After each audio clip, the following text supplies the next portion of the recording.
মুহূর্তে দুর্গাপুর পশ্চিম বিধানসভায় রয়েছি। দুর্গাপুর পশ্চিম বিধানসভায় বহুজন সমাজ পার্টির মনোনীত প্রার্থী প্রভুনাথ শাহ তিনি এই মুহূর্তে রয়েছেন। ওনার কাছ থেকে এই ইলেকশনের ব্যাপারে জানতে চাইব। এই দুর্গাপুরের বুকে যেখানে বড় বড় রাজনৈতিক দল রয়েছে, টিএমসি রয়েছে, বিজেপি রয়েছে, সিপিআইএম রয়েছে, কিন্তু সেই সমস্ত দল থেকে আপনি না দাঁড়িয়ে আপনি হঠাৎ করে बहुजन समाज पार्टी থেকে আপনি দাঁড়ালেন কেন? जय भीम जय भारत। बहुजन समाज के सम्मान में, बहन जी के सम्मान में, बहन मायावती जी के सम्मान में, मानवर काशी जी राम के सम्मान में और देश के सम्मान में जो बहुजनों को जो बहुत समय से ही जो उनको आज़ादी मिलनी चाहिए वो नहीं मिली। उनके पास बाबा साहब ने तो अधिकार संविधान में दिया, लेकिन उसको पाने के लिए लोग उसमें करीब नहीं, आगे नहीं बढ़ पाए, और जो आगे बढ़े हैं वह हिम्मत नहीं जुटा पाते हैं, जिसके चलते हमारी बहुजनों की ये स्थिति हुई है। हम किसी से बहुजन समाज पार्टी एक नेशनल पार्टी है, इसके राष्ट्रीय अध्यक्ष माननीय बहन मायावती जी हैं, और इसके सभी साथी जो उत्तर प्रदेश के 4 बार मुख्यमंत्री रही हैं और राष्ट्रीय अध्यक्ष भी हैं, तो वो अपनी एक महिला भी हैं, और जिन्होंने अपनी शक्ति का परिचय 2007 से लेकर 12 तक उत्तर प्रदेश में पूर्ण बहुमत की सरकार बनाकर दिखा दिया कि बहुजनों के हाथ में अगर सत्ता मिल जाए तो बहुजनों की क्रांति बहुत जो है, जो रुका हुआ है, वह बहुत तेज गति से आगे बढ़ जाएगा। लेकिन हमें साधन तो सबके पास नहीं है, लेकिन हिम्मत हम किसी से कम नहीं है। हम भी अपने बहुजनों के साथ लड़ने के लिए मुकाम में तैयार हैं, और हमारा वोट बहुजन अगर चाहेगा तो हम जरूर इनको परास्त करके जीतेंगे। नहीं सर, मेरा सवाल ये है, वहाँ से आप प्रार्थी हो सकते थे, उसमें जा सकते थे, लेकिन आप बहुजन समाज पार्टी में क्यों? इसलिए कि शुरू से ही बाबा साहब के हम अनुयायी रहे। बहुजन मिशन में मिशनरी आदमी है बाबा साहब, माननीय काशी राम, बहन मायावती जी, महात्मा ज्योतिबा फुले, सबके विचारों से ओतप्रोत हैं, और इनकी भावनाओं से काफी रग रग में हमें उनकी लहर दौड़ती है, और इनका प्रेम और आदर्श जिन्होंने कुर्बानी की, खासकर बाबा साहब ने 4 बच्चों को गवाया, जिन बहुजनों के लिए आज आंख में आंसू आता है, और वे बहुजन तैयार नहीं है। तो इसलिए मैंने दूसरे दल की पिछलग्गी बनने के बजाय बहुजन समाज पार्टी का बेड़ा और झंडा, उसका नीला झंडा जो है, हमेशा लहराने का मन में बैठाया हूँ, और जब तक जिंदा रहूंगा इसलिए हमारा बहुजन समाज पार्टी का झंडा नीचे नहीं रहेगा और दुर्गापुर खाली नहीं रहेगा। एक तरफ टीएमसी सरकार जो लक्ष्मी भंडार दे रहा, भाता दे रहा, बहुत सारा युवाओं को दे रहा, दूसरी तरफ बीजेपी भी कह रहा है कि अभी बंगाल में अगर बीजेपी आ जाए तो अन्नपूर्णा 3000 करके देगा। तो बीएसपी अगर बंगाल में आती है सरकार या दुर्गापुर में, तो आप लोग क्या करेंगे? हमारी सबसे पहली प्राथमिकता है कि दुर्गापुर को जिला घोषित कराएंगे। दूसरा है कि पूर्ण शिक्षा जो है, निःशुल्क शिक्षा की व्यवस्था कराएंगे, और पब्लिक सेक्टर में जहाँ अधिकांश हमारे यहाँ के बच्चों को लाभ मिल सके।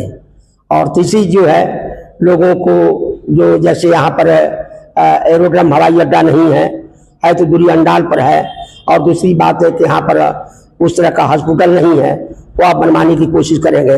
साथ बच्चों को कन्या जो बहुजन अम्बेडकर विद्यालय, अम्बेडकर आवास जो है विद्यालय, जो सरकार की योजनाएं हैं वह खुला नहीं है। उन बच्चों को जो पीछे छूटे हुए हैं, उन बच्चों के लिए वैसी व्यवस्था कराएंगे ताकि वह समाज में आगे बढ़ करके नाम करे। सर, अक्सर देखा गया है कि बीएसपी के बहुजन समाज जिस समाज का बात करते हैं वही लोग कहते हैं कि ये लोग दिखाई नहीं देता है, लेकिन इलेक्शन के समय सिर्फ दिखाई देता है। ऐसा क्यों? ऐसा नहीं, वो इनकी भूल है। हम लोग कोई हल्ला और चिल्ला करके कोई काम नहीं करते। हम लोग रोड शो में ऐसा हमारा यह नहीं है, उसके खिलाफ है। हम लोग मिशनरी आदमी हैं, अपना मिल करके अपने मिशन में पक्का जो है बहन जी का संदेश भी है कि हम लोग अपने उस मुकाम को पाने के लिए अपने तरीके से सभ्य तरीके से हम लोग अपने सिस्टम को व्यवस्था को बनाते हैं और हमारे कार्यक्रम तो चलाए जाते हैं। चाहे जो भी हमारे कार्यक्रम है हम बड़े लेवल पर परमिशन लेकर के सरकारी जो पुलिस महकमा वहाँ का उसको सूचित करके डीएम को सूचित करके हम प्रोग्राम कराते हैं। लोग आते हैं, संख्या कम है, अधिक भी होती है, कम भी होती है, लेकिन हम प्रोग्राम तो सालों भर कराते रहते हैं। कोई किस कड़ी में हम पीछे हैं, लोगों को वैसे भीड़ जुटाने के लिए हम नहीं ये करते हैं, लेकिन उसमें जैसे बाइक रैली कुछ भी हो जाती है उसमें दिखाई पड़ता है जब हमें मिलते हैं तो, लेकिन ऐसा नहीं है कि हम कार्यक्रम नहीं कराते लोगों को दिखाने के लिए चमकाली का, ऐसा नहीं, हम कार्यक्रम करते रहते हैं।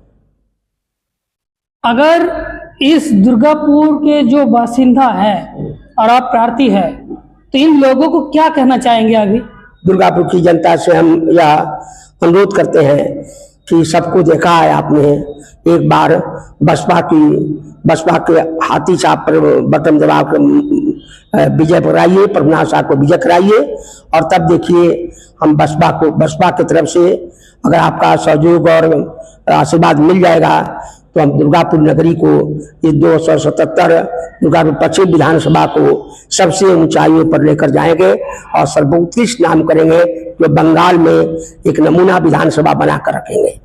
ये हमारी तमन्ना है की तरफ से। जो जितने समाज के जो गरीब लोग हैं हमारे पास आते हैं उनको भरपूर सहयोग और मदद करता हूँ। न्यायिक क्षेत्र में बाबा साहब के जो भी आशीर्वाद मिला है, अगर बाबा साहब नहीं रहते तो शायद हम इस जगह पर नहीं पहुंच पाते। हमें 5 अवार्ड मिला है, Bharat Jyoti award, best citizen of India award, Samaj Ratna पुरस्कार, गोंडवाना रत्न पुरस्कार मिला है और जो भाग पश्चिम बंगाल से ऑल इंडिया आदिवासी एम्प्लॉय फेडरेशन का प्रेसिडेंट भी हूँ और अखिल भारतीय गोंड आदिवासी का जनरल सेक्रेटरी भी पश्चिम बंगाल का हूँ और इसमें हमारी काफी भूमिका रहती है।